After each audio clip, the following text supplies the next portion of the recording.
मोनिका और तुषार इन दोनों ने भाग कर के शादी कर ली। मोनिका मात्र 20 साल की और तुषार 25 साल का था। मोनिका अमीर घर से थी और तुषार मध्यम वर्गीय था। मोनिका के घर वालों को इस रिश्ते से विरोध था। उसके पिता को मोनिका के लिए अमीर लड़का चाहिए था। वैसे भी मोनिका के पापा के मुताबिक उसकी शादी करने की उम्र भी नहीं थी। थोड़ी सी समझ आने पर वह तुषार को भूल जाएगी, ऐसा मोनिका के पिताजी को लगता था। तुषार के माता पिता को इस शादी से कोई दिक्कत नहीं थी। मोनिका की पढ़ाई पूरी हो और तुषार को भी अपने करियर पर अच्छे से ध्यान देना चाहिए, ऐसी उनकी इच्छा थी। बाद में वक्त आने पर वह मोनिका के माँ पापा से बात करेंगे, ऐसा उन्होंने तुषार को बोला था। एक बार मोनिका और तुषार को बाहर घूमते हुए मोनिका के भाई ने उन्हें देख लिया। मोनिका को ज़बरदस्ती घर लेकर गया। उसके घर एक ही तमाशा होने लगा। उन्होंने मोनिका का घर से बाहर जाना बंद करवा दिया। लास्ट में संधि देखकर उन दोनों ने भागकर शादी कर ली। मोनिका के घर वालों ने उससे सारे रिश्ते तोड़ दिए। तुम कभी भी खुश नहीं रहोगी, ऐसे उसे बद्दुआ दी। तुषार के घर वालों को उनका विरोध नहीं था, पर उन दोनों ने लिया हुआ निर्णय उसके माँ पापा को पसंद नहीं आया। हमें एक बार बताया तो होता, हम कोई न कोई मदद कर सकते थे। हम मोनिका के घर वालों से इस बारे में बात करते, ऐसे तुषार को उन्होंने कहा। पर जो हुआ सो हुआ। उन्होंने मोनिका को बहू के रूप में स्वीकार किया। मोनिका और तुषार को लेकर वह मोनिका के मायके में भी गए, पर मोनिका के पापा अड़े हुए थे। उन्होंने मोनिका का चेहरा देखना भी पसंद नहीं था। पापा के खिलाफ जाने में माँ की हिम्मत नहीं हो रही थी। मोनिका के लिए अब मायका पूरी तरह से छूट गया था। धीरे धीरे मोनिका का तुषार के घर में ही मन लगने लगा। अब अपना जो कुछ भी है वह यहाँ पर ही है, यह उसे समझ आ गया। मोनिका बड़े लाड प्यार से बड़ी हुई है। उसे कोई भी काम करने की आदत नहीं थी। हमें ही उसे सब कुछ सिखाना पड़ेगा। इसकी तुषार की माँ को यानी मोनिका की सास को पता था। सब कुछ अच्छा चल रहा था, पर नियति के मन में कुछ अलग ही चल रहा था।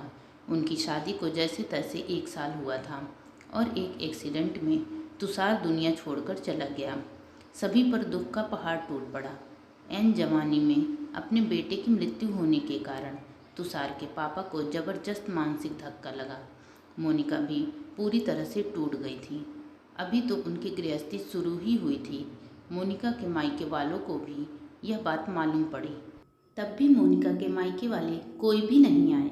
तुषार की माँ इन सब में धैर्य से बर्ताव कर रही थी। तुषार के अंतिम संस्कार का कार्य निपटाकर उन्होंने मोनिका को उसके मायके छोड़ाने का निर्णय पक्का किया। मोनिका उसके मायके जाने के लिए तैयार नहीं थी। उन्होंने मोनिका को बहुत समझाने की कोशिश की। बेटी, तुम्हारे सामने पूरी ज़िंदगी पड़ी है, इसे बर्बाद मत करो। मैं बात करूँगी तुम्हारे माँ पापा से। ज़रूरत पड़ी तो मैं उनके पैर तक पकड़ लूँगी। उसे समझाकर वह उसे उसके मायके लेकर गए, पर वहाँ भी उन्हें निराशा ही मिली। उसके मायके वालों का गुस्सा मोनिका पर से कम नहीं हुआ था। तुषार की माँ ने बहुत मनाने के बाद भी उन्होंने मोनिका को माफ़ नहीं किया। उसके पापा ने कहा, आपको वह बोझ लग रही होगी तो उसे कुएं में ढकेल दो। तुषार के माँ पापा मोनिका को वापस घर ले आए। मोनिका के वापस घर आने से घर के बाकी लोग थोड़े नाराज़ थे। अब मोनिका को कोई भी खुले मन से स्वीकारने को तैयार नहीं था। कुलक्षणी, अपशकुनी, पोते को निगल गई मेरे, अब बेटे को भी निगल जाएगी यह, ऐसा बोलकर तुषार की दादी मतलब मोनिका की दादी सास उसे ताने दे रही थी।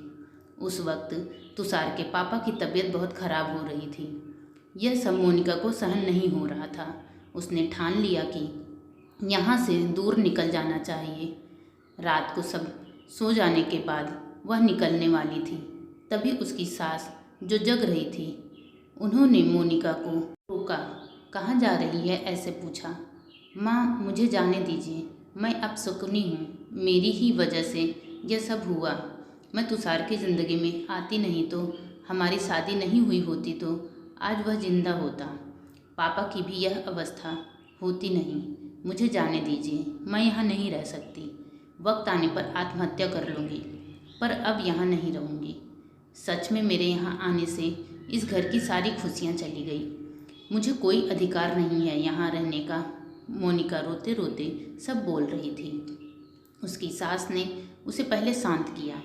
मोनिका, तुम दोनों मिले नहीं होते तो, तुम्हारी शादी नहीं हुई होती तो, उस दिन उस ट्रक ड्राइवर ने नशे में गाड़ी नहीं चलाई होती तो, रास्ते पर लोगों ने तुषार को वक्त पर हॉस्पिटल में ले गए होते तो, बहुत तो है बेटा।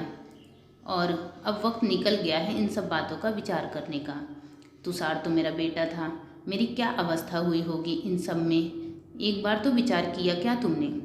वह तो चला गया और अब तुम भी मुझे छोड़कर चली जाओगी। मोनिका, तुम मुझ पर बोझ थी, इसलिए मैं तुम्हें तुम्हारे मायके छोड़ने नहीं गई थी। तुम्हारे सामने पूरी ज़िंदगी है, किसी के चले जाने से हम जीना तो नहीं छोड़ सकते। यहाँ से ज़्यादा तुम वहाँ खुश रहोगी, क्योंकि यहाँ तुषार की यादें तुम्हें हमेशा दुख देगी, ऐसा मैं सोचती थी। पर जाने दो, आप जैसा बोलोगे वैसा ही मैं करूँगी। मोनिका की सास भी मन भर के रोई। आज पहली बार उनका दुख फूट फूट कर बाहर आया था। आगे मोनिका ने मन लगाकर पढ़ाई की। बहू नहीं, वह उस घर की बेटी बनी। बहुत सारे ताने, बुरी बातें सुने उसने। हर एक राह पर उसके सास उसके साथ थी। वो दोनों एक दूसरे की ताकत बनी। मोनिका आईएएस अधिकारी बनी। अब उसे दोष देने वाले लोगों का मुंह बंद हो गया। मोनिका के मायके के वालों को भी ये खबर पता चली। उसके पापा के सिवाय मायके के बाकी लोग उसे पूछने लगे थे। सास ने अच्छा जोड़ीदार चुनकर मोनिका की दूसरी शादी करवाई।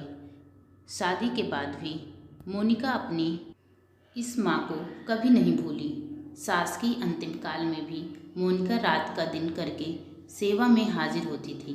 सास के रूप में मोनिका उसकी ज़िंदगी खरे अर्थ से जीना सिखाने वाली माँ उसे मिली थी।